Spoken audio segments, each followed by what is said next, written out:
புகைப்படத்துறை இப்போ போகிற போக்கில் நீங்கள் தான் கடுமையாக இந்த சமூக வலைதளங்கள் அதிகளமாக உலாவி கொண்டிருக்கிறீங்க. இந்த வைல்ட் லைஃபுக்குள்ளே வந்ததுன்றது சொன்னது 2016ஆம் ஆண்டுக்கு பிறகுதான் இப்படி ஒரு புகைப்படத்துறை இருக்குதுன்றது எனக்கு தெரியும். எங்களோட இயல்பு சமுதாயத்தை சார்ந்தது. ஒரு அரசாங்க உத்தியோகம் இருக்க வேண்டும், பெண்ணாக இருந்தால் ஆசிரியராகவோ வைத்தியராகவோ அவ்வாறான துறையில் செல்ல வேண்டும் என்றுதான். வடமாகாணத்தை பொறுத்த வரைக்கும் பெண்கள் அந்த துறையில் இருக்கிறது சரியான குறைவு. மற்றது இப்படி இறங்கி செய்கிறதும் சரியான குறைவாக இருக்குது. அந்த அடிப்படையில் பெண்ணாக தனியாக தான் இறங்க வேண்டி இருக்கும். புத்தகங்கள் பொறுத்த வரைக்கும் இலங்கையில் தமிழ் புத்தகங்கள் சரியான குறைவு. ஆங்கிலத்தில் இருக்குது. அதுவும் இலங்கைக்குரிய பறவைகள் விலங்குகள் சார்ந்த விஷயங்கள் சரியான குறைவாக. இப்போ இலங்கை என்னை பொறுத்த வரைக்கும் ஒரு சொர்க்க பூமி என்று தான் சொல்லணும். இலங்கை இயற்கையை படிக்கிறன்றது ஒரு சாதாரண விஷயம் இருக்காது.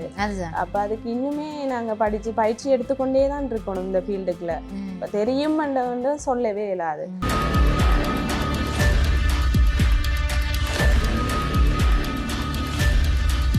ஐபிசி உறவுகளுக்கு வணக்கம். மற்றும் ஒரு காணொளியின் வாயிலாக உங்களை சந்திப்பதே மகிழ்ச்சி. இன்றைய தினம் மிகவும் சிறப்பான ஒரு நாள்.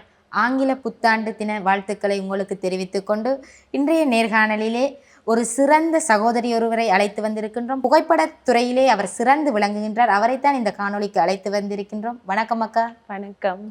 இனிய புத்தாண்டு வாழ்த்துக்கள். உங்களுக்கும் இனிய புத்தாண்டு வாழ்த்துக்கள். எப்படி இருக்கீங்க?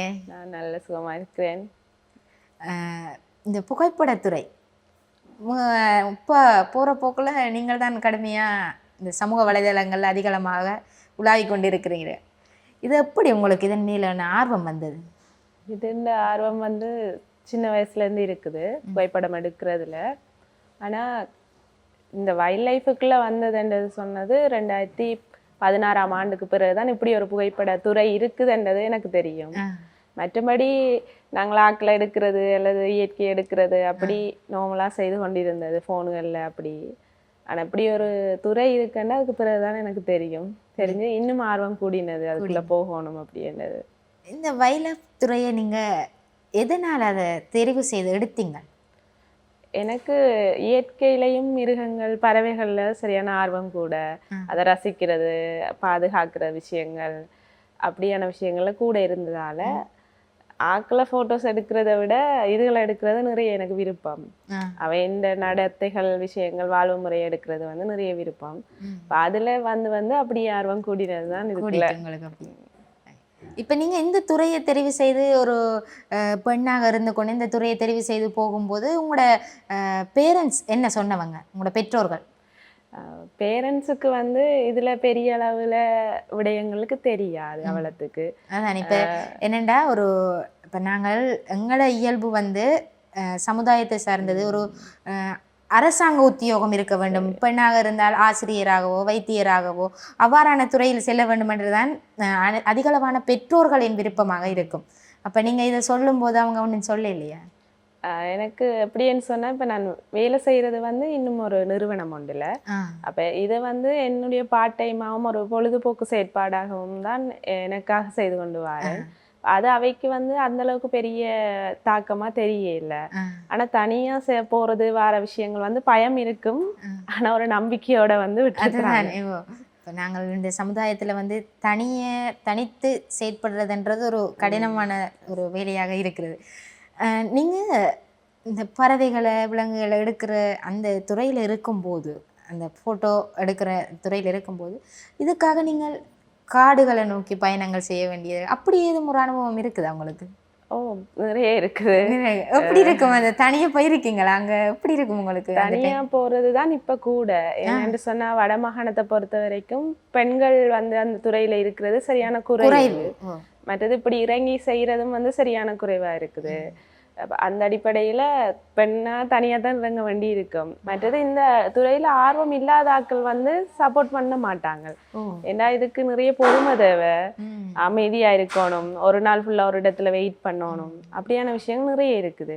இப்போ இதை இன்னொரு ஆள், இந்த ஆர்வம் இல்லாத ஒரு ஆளை நாங்கள் கூட்டி கொண்டு போய் அந்த ஆட பொறுமையை இழக்க செய்கிற விஷயங்கள் தான் வரும். இப்போ அதால் தனியாக போகிறது தான் கூட இருக்கிறது. ஆனால் ஏதாவது பெரிய காடுகள், இலங்கையை பொறுத்த வரைக்கும் பெரிய காடுகளுக்கு போகிறோன்னு சொன்னால் நாங்கள் சரணாலயங்கள் தானே. இப்போ அங்கே வேறு சஃபாரி அப்படியான விஷயங்கள்ல தான் நாங்க உள்ள போவோம். அப்ப அங்க பாதுகாப்பு எங்களுக்கு இருக்கு. ஆனா வவுனியா யாழ்ப்பாணம் அப்படியான இடங்கள்ல எல்லாம் நாங்க போறேன்னு சொன்னா தனியா கொஞ்சம் போக வேணும். அது போக வேண்டிய விஷயம் இருக்கு. இப்ப நீங்க தனித்து போய் அதை எடுக்கக்கூடிய இதுக்கு வந்துட்டீங்க. அது வந்தாச்சு. நீங்க ஒரு இலங்கையில வந்து ஒரு பெரிய காடுகளுக்கு போய் எடுத்த ஒரு அனுபவம் எதுவும் இருக்குதா? அதை கொஞ்சம் சொல்லுங்க. எப்படி இருக்கும் அது? இப்ப 2019ஆம் ஆண்டு சிங்கராஜாவனம் போயிருந்தேன் நான். அங்க வந்து சரியா உண்மையா அப்ப என்னட்ட கேமரா இல்ல. 2021க்கு பிறகுதான் நான் கேமரா எடுத்தது. ஆனா மொபைல் போன் கொண்டு வந்திருந்தேன் நான்.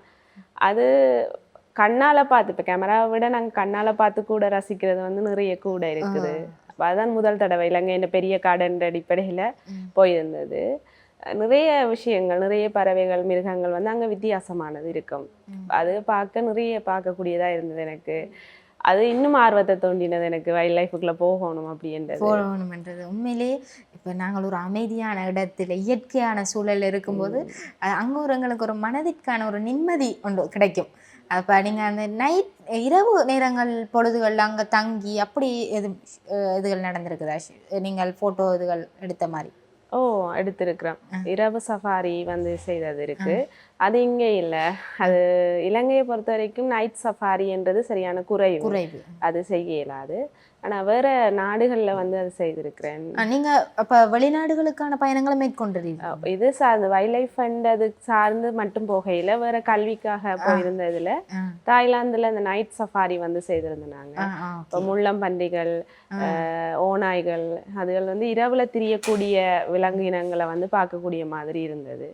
அங்கே அந்த வசதிகள் இருக்குது நைட் சஃபாரி செய்கிறது. இப்போ நீங்கள் ஆரம்பத்தில் சொன்னீங்க, ஆரம்பத்தில் உங்களுக்கு ஃபோட்டோ எடுக்க விருப்பம் சின்ன வயசில், அதுக்கு பிறகு இந்த வைலைட்டுக்குள்ளே வந்தேன்னு சொன்னீங்க.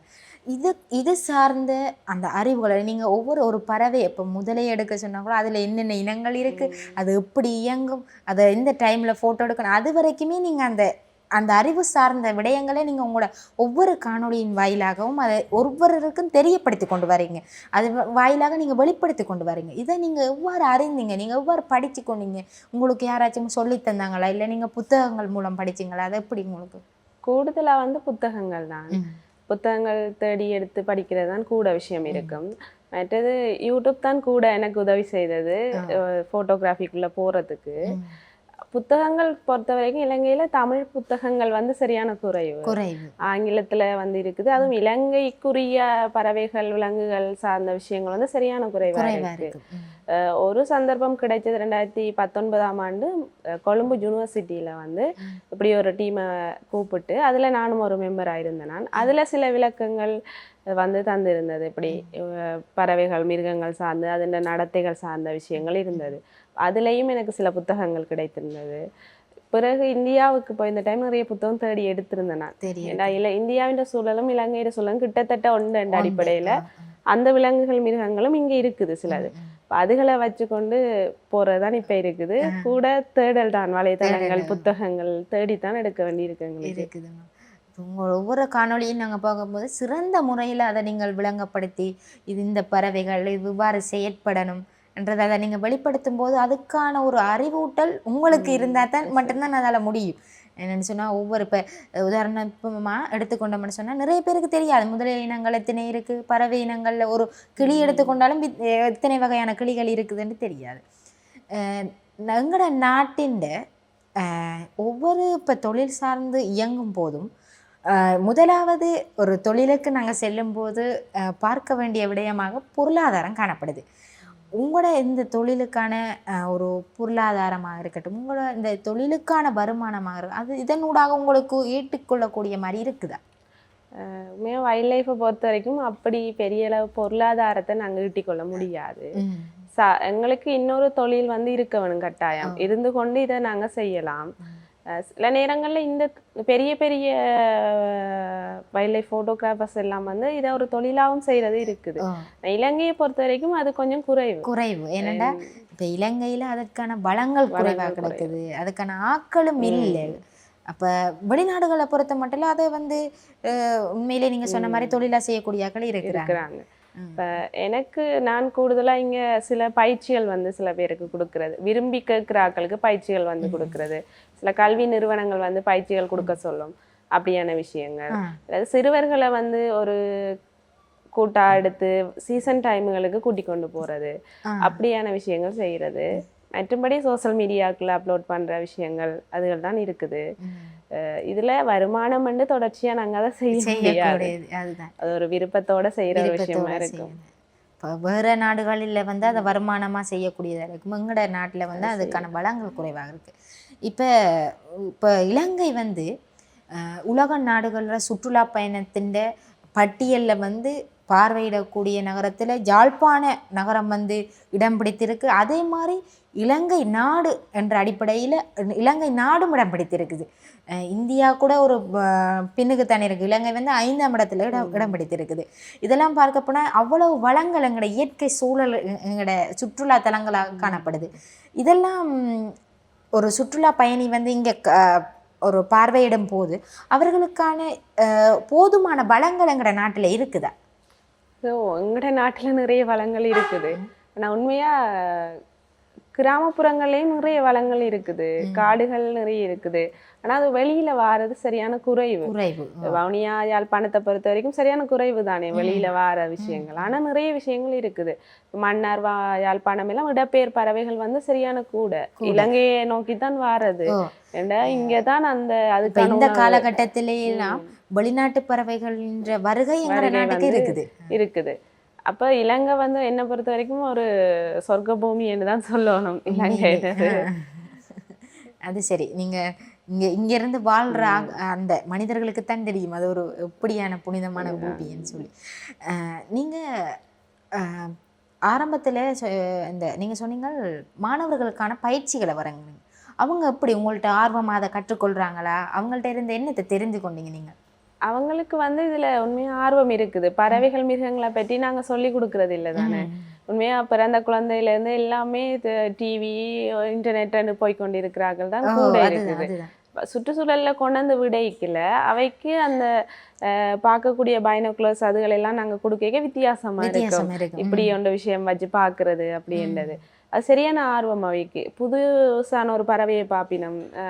கடந்த ஒரு தடவை நான் செய்திருந்தேன். நான் மன்னாருக்கு கூட்டி கொண்டு போயிருந்தேன். நாங்கள் மன்னாரில் ஃப்ளமிங்கோ வந்த டைம். அப்போ அவைக்கு அந்த பறவை சரியான புதுசு. அதை நிறைய ஆர்வமாக நின்று பார்த்து ஒரு 10 வயதுக்கு உட்பட்டாக்கள் அதில் சரியான இன்ட்ரெஸ்ட். ஆனால் அதுக்கு மேலே போனால் தெரியல எனக்கு. சோசியல் மீடியாவுக்குள்ளே போயிடுவாங்க. ஆனால் சின்னதுல இருந்து அதை சொல்லி காட்டி வளர்த்தா அவைக்கு இந்த இயற்கையில் சரியான இன்ட்ரெஸ்ட் வரும்ன்றது எனக்கு விளங்கி கொண்ட ஒரு விஷயம்.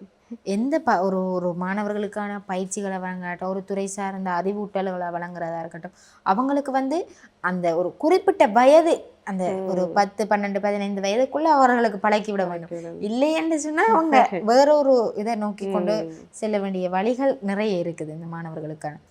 இந்த மாணவர்களை வந்து ஒரு வழிப்படுத்தி நீங்கள் கூட்டிகிட்டு போகிற அதற்கான சிலவுகள் அதெல்லாம் எப்படி?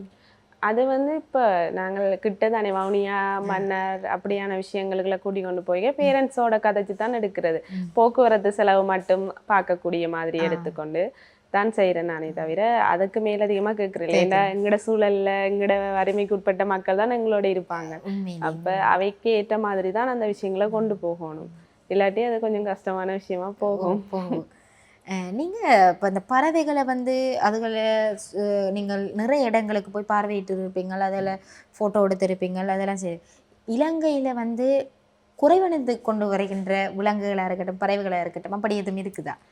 இருக்குது. சிட்டுக்குருவி எல்லாம் வந்து இப்போ பார்த்தீங்கன்னு சொன்னால் அநேகமாக இருக்காது. ஏன்னா அது சரியா குறைஞ்சிட்டுது எங்கட இதில் வந்து. முதலைய காலத்தில் வீட்டுக்கு முன்னுக்கும் சிட்டுக்குருவி என்று சொன்னால் அப்படியே கீச்சு கீச்சு கீச்சுன்னு ஒரு சத்தம் மட்டும் இருக்கும். அப்படி இப்போ சிட்டுக்குருவியின் குறைவு. இப்போ கடைசியாக நான் ஒரு வீடியோ பார்த்தா உடும்பு வகைகள் சிறுத்தை வகைகள் எல்லாமே குறைஞ்சு கொண்டு வர காலமாக தான் இருக்குது. யானையின் தொகையும் இப்போ குறைஞ்சு கொண்டு எங்களுக்கு வருது. ஏன்னா எங்களோட மனித நடவடிக்கைகள் மனித இனப்பெருக்கம் அதிகரித்து கொண்டு வர அவைக்கான வாழிடங்கள் வந்து சரியான குறைவா போகுது. யானைகளுக்கு பொறுத்த வரைக்கும் பெரிய ஒரு ஏரியா வேணும் பெரிய காடுகள். அவை மனிதர் வாழ்ற இடத்துக்குள்ள வாரினம் அவையோட இடத்துல தான் நாங்க இருக்கிறோம். அது உண்மை. அதால குறைஞ்சு கொண்டு யானைகள் விபத்துக்கு உள்ளாகிற சந்தர்ப்பங்கள் அதிகளவு காணப்படுது. இப்ப நாங்க எங்கட சனத்தொகை அதிகரித்து கொண்டு எங்களோட வாழ்வாதார இடங்களை தேடிக்கொண்டு காடுகளை நாங்கள் அழிக்கிறதன் மூலம் இந்த பறவைகள் குறைவாக இருக்கு. இப்போ நீங்கள் இந்த வயதிலையும் இப்படி ஒரு ஆர்வத்தை நீங்கள் கொண்டு இருக்கிறீங்கன்னா இன்னுமே அதுக்கான பயிற்சிகளை நீங்கள் மேற்கொண்டு கொண்டு இருக்கிறீங்களா, அதுக்கான அறிவூட்டல்களை? இது வந்து நிப்பாட்ட இயலாது. எனக்கு நான் இப்ப கடந்த ஒரு 4 வருஷம் தான் இந்த கேமராவோட ஷூட் பண்ண வலிக்கிட்டதெல்லாம். இன்னுமே அதுக்குள்ள நிறைய படிக்க வேண்டியது இருக்கு, சூழலை அறிய வேண்டி இருக்குது, நிறைய மிருகங்களோட நடத்தைகள் அறிய வேண்டியது இருக்கு. நான் ஒரு கொஞ்சம் தான் அறிஞ்சிருப்பேன்னு நான் நினைக்கிறேன். ஏன்னா அப்படி நிறைய இதுக்குள்ள இயற்கையை படிக்கிறன்றது ஒரு சாதாரண விஷயம் இருக்காது. அப்ப அதுக்கு இன்னுமே நாங்க படிச்சு பயிற்சி எடுத்துக்கொண்டே தான் இருக்கணும் இந்த ஃபீல்டுக்குள்ள. தெரியும் வந்து சொல்லவே இயலாது. அடிப்படையில தான் நாங்க இருப்போம் அப்படின்றதுதான். இதுக்குள்ள இன்னும் பயிற்சி எடுத்துக்கொண்டே தான் இருக்கோம். ஒவ்வொரு சூழலும் ஒவ்வொரு வித்தியாசமானது. இப்ப எல்லா சூழல்ல இப்ப ஒரு சூழல்ல போய் நடந்த மாதிரி அடுத்த சூழலுக்கு போய் செய்ய இயலாது. வவுனியாவில நான் ஒரு மாதிரி எடுத்திருக்கலாம், ஆனா யாழ்ப்பாணத்துல வந்து அப்படி எடுக்கல. சூழல் அமைவுகள் வந்து வேறையா இருக்கு, வித்தியாசமா இருக்கு. அப்படி ஒரு விஷயம் இருக்கு. இதுவரைக்கும் நீங்கள் எடுத்த அந்த புகைப்பட இதுகளிலே உங்களுக்கு மிகவும் பிடித்த இடம், பிடித்த ஒரு பறவையின் அந்த அமைப்புக்குரிய இடங்கள் எதா இருக்கு? எனக்கு நிறைய பிடிச்சது ஃப்ளமிங்கோ தான். அது இலங்கை பறவை இல்லை தான், ஆனால் சரியான விருப்பம் அதுதான்.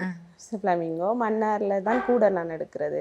இப்போ மன்னார் பகுதிக்கு தான் எனக்கு சரியான விருப்பம். அந்த சீசன் வந்தால் நான் அங்கே போயிடுறது கட்டாயம். இந்த மன்னார் என்று சொல்லும் போதே வெளிநாட்டு பறவைகளின் வருகை தான் அங்கே ஞாபகப்படுத்தப்படும். அதனால தான் அந்த காற்றாலையாக இருக்கட்டும், இந்த கனியமணல் பிரச்சனைகளில் கூட மன்னாருக்கான வெளிநாட்டு பறவைகள் வந்து தடை செய்யப்படும் வராதுன்ற ஒரு போராட்டம் மக்களால் முன்னெடுக்கப்பட்டு அது நடந்தது.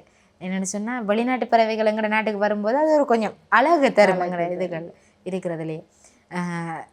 மிக்க நன்றி அக்கா. இந்த காணொளியில் வந்து நீங்கள் உங்களுக்கு தெரிஞ்சதுகளை இன்னும் தெரியாததுகளை இது சார்ந்த ஒரு அறிவூட்டலை வந்து எங்களுக்கு தந்திருக்கீங்க.